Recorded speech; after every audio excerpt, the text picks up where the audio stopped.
Sigmund Freud was onto something when he had the developing of the id, the ego, and the superego. Because the id is like your self-identity, and it is basically your animalistic tendencies, which is your part. It's actually your reptilian brain. It's your fight or flight. It's what keeps you alive. It's your anxiety. It's all the things that manifest within us based upon our perceived idea or our receptive knowledge that we take from the world. But it also is controlled by, your fight or flight, like I said. So the ego is what controls your, that's your self-protection mechanism, right? So like if somebody insults you, your ego's going to stand up for you, your ego's going to come to bat for you, and then you might seem aggressive, which goes back into your id, your animalistic tendencies to remain, I guess, supremely dominant, or to dominate the situation. Because if you look back to your childhood, you would realize that stems from either not being heard as a child or not feeling like you were seen and heard and understood. So you constantly have to prove yourself. The superego is the part that is the upper part, which is the part that connects you to the other realm, which, like I said, he was onto something. Because he realized that there were 3 separate parts of the mind, and then that there were... What the fuck is that standing in my room? That's trippy. Oh, Lord. Anyways, the superego is basically your dream state. It's the part that connects you to the spiritual realm. So there are 3 parts. It's the reptilian. Let me look the other one up. I can't remember what it's called. Hold on. Okay, so it's your superego is your unconscious mind, but it's also the voice that's inside your mind. So like your inner dialogue, which keeps you from doing things like when you're like, man, I really want a popsicle right now, but I probably shouldn't eat that junk. That's the little voice in the back of your mind that's telling you, and that comes from your upbringing and the shadows that your parents leave within you, right? That comes from the voices that you've heard that are your parents or the people that are in your life that you were raised around that taught you that doing certain things were bad, right? So when you do your shadow work, you get rid of that superego. And when you do the shadow work, you break down, well, my parent told me that because that's what their parent told them, or that's what their parent led them to believe, thereby keeping that cycle in your family going of the same mind, same influence, same mindset, same traits, and that keeps you and your soul and your future trapped within the walls that your family has built. Now that may sound kind of crazy, but it's true.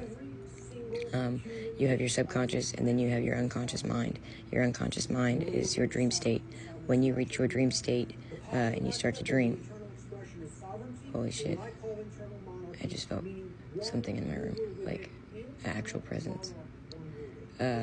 When you reach that dream state and you reach that higher level of consciousness to where you can control your dreams are made up of, okay, basically, if you think about something for 20 seconds during the day, but your id or your ego pushes it out, it pushes it to the subconscious. And then you will in turn then dream about that because your mind has told you, that's kind of scary, let's not think about that. Or, you don't have time to think about that right now. Or it's like your secret either desires or your wants or your wishes, and that's what they call it. They call it the wish state, okay?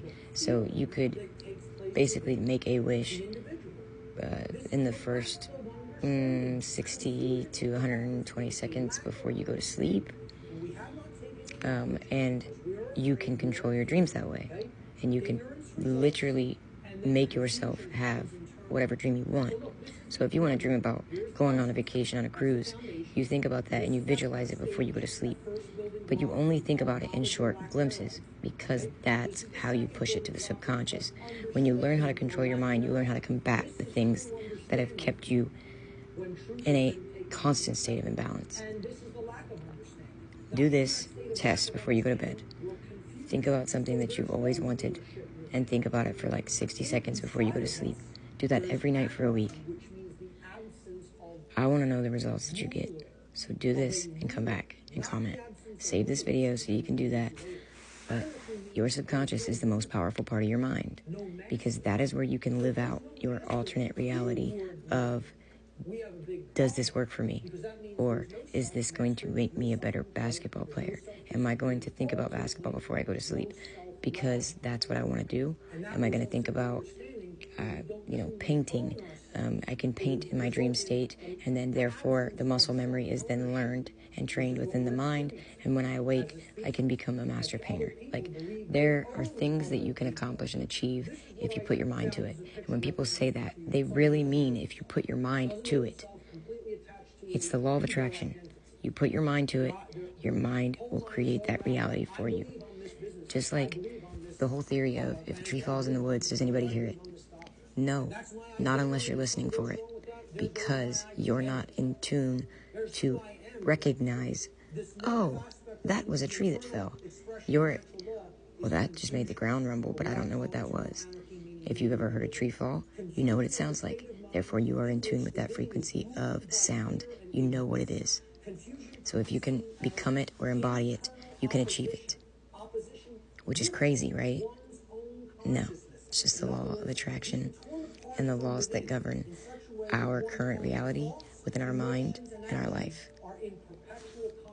Love yourself and fix the things that keep you imbalanced. It could be a person that keeps you imbalanced. It could be a thing that keeps you imbalanced or frazzled.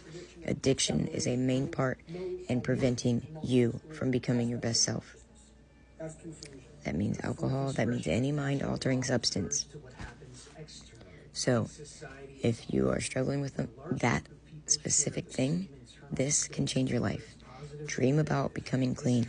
Dream about becoming the best person you can be for yourself. Dream about how you would actually kick that, or how you would actually stop doing that, or how you would actually start doing something else. Okay, it's all about what you want instead of what you don't want. So if you want to become, ball and chain free, you can picture taking that chain off in your dream before you go to sleep, and feel the weightlessness that you feel when you become unchained from those burdens that keep you bound to the same cycles of your life. Because when you're stuck in the same cycles, you cannot receive anything new. Nothing can change. It will stay the way it is. And that is the true definition of insanity. Doing the same thing every day, expecting something different to happen. Love yourself. Love you guys. Mwah. Good night.